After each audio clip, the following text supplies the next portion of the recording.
We'll be looking at an example of what a true leadership is. A leadership that is centered around the people. Over the last month, December, everyone, both the leaders and the led, were busy looking for one thing or the other, preparing for the Utah season. While some people were actually busy thinking about how to make provisions for their family. Maybe some politicians thinking about what to do to improve their relevance in their community. A lot of them went into providing palliative, providing subsidy, providing gifts for people within their constituents. And it goes a long way to help improve their image. But there was a leader who felt the energy to direct what the season is all about to the right people. And that leader is His Excellency Peter Obi. While other leaders were thinking, preparing for merriment within their own fold, he distanced himself from his community, from his family, from his wife, from his children, and decided to go far into where help is actually needed for that youth season. He went to the IDP to felicitate with the people there, knowing that those are people that one could literally say are forgotten Nigerians. Because Nigeria, as Peter Obi will usually say, is a country not at war. And there are IDPs everywhere, eternally displaced places all over. This ought not to be. But since this is our reality in Nigeria, he chose to felicitate with those people. On the 1st of January 2025, he left his family, left his beautiful wife, left his children, and went to celebrate with the IDPs in Abuja. And that actually caught the attention of the world. It will be interesting to say too that this is not the first time, and he has not done it as a show off, but he has done it as a demonstration of the person he is. And I just pray that God gives him strength, gives him grace to continue in the good work he has started.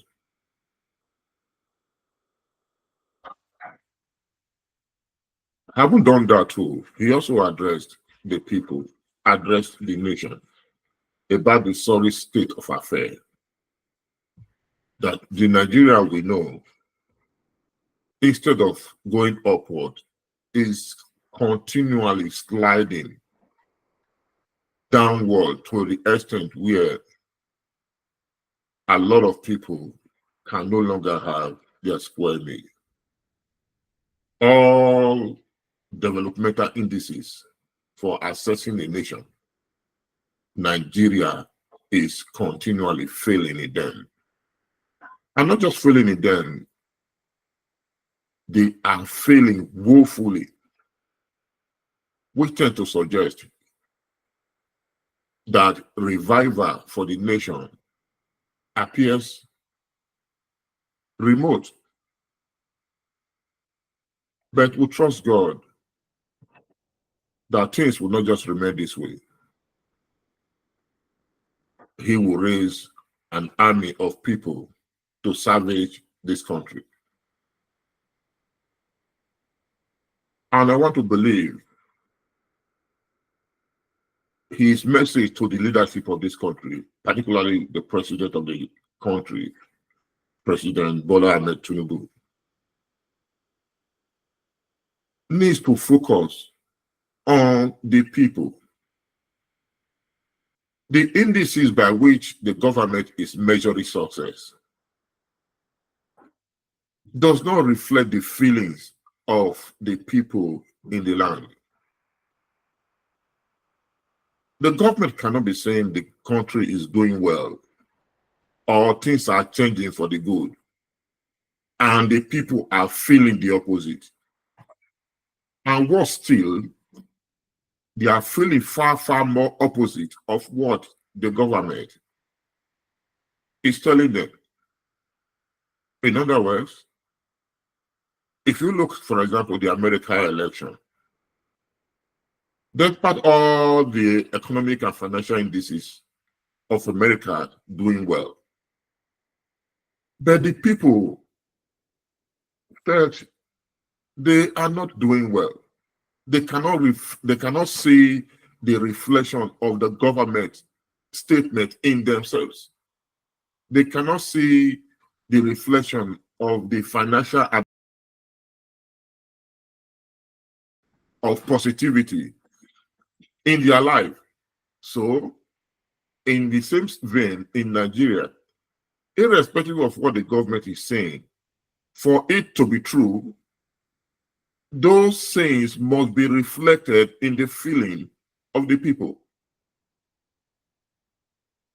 Inflation is over 33% or thereabout.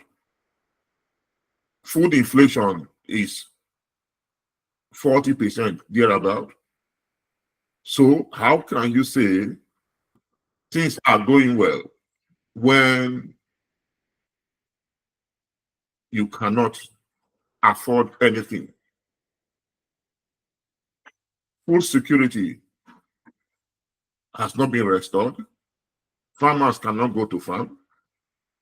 And worst of it all, Nigerians are in IDP in their land, even when they are not at war.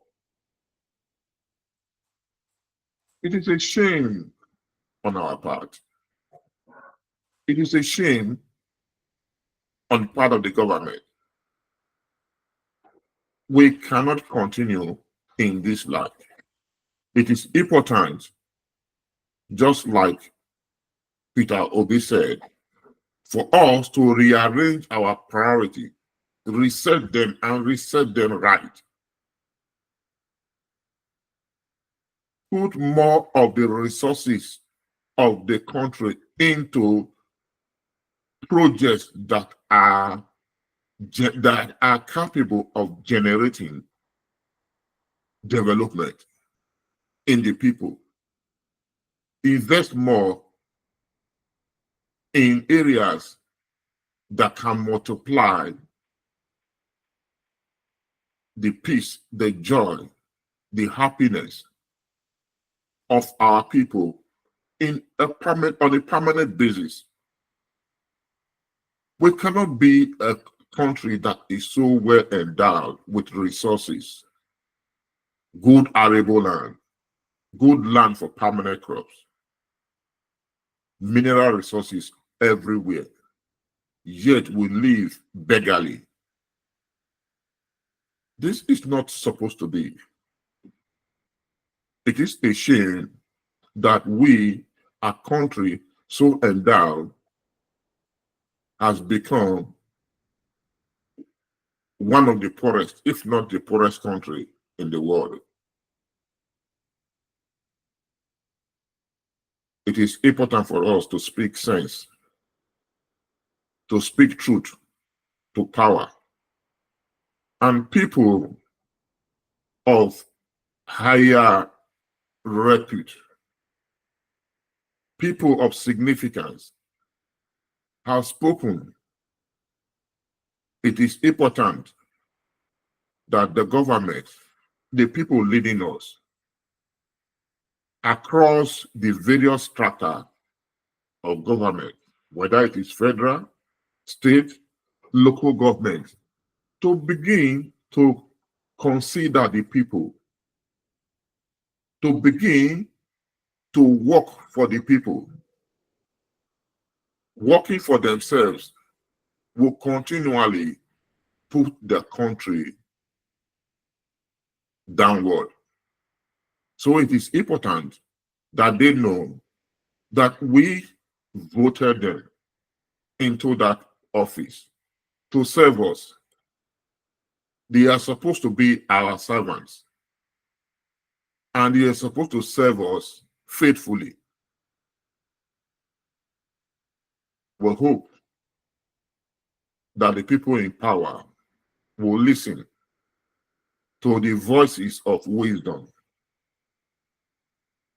that they should stop evaluating themselves in the way they feel, because the way they feel is not the way the people feel. They should begin to evaluate themselves in the way the people feel. The people are feeling dejected. The people are feeling frustrated. The people are feeling impoverished.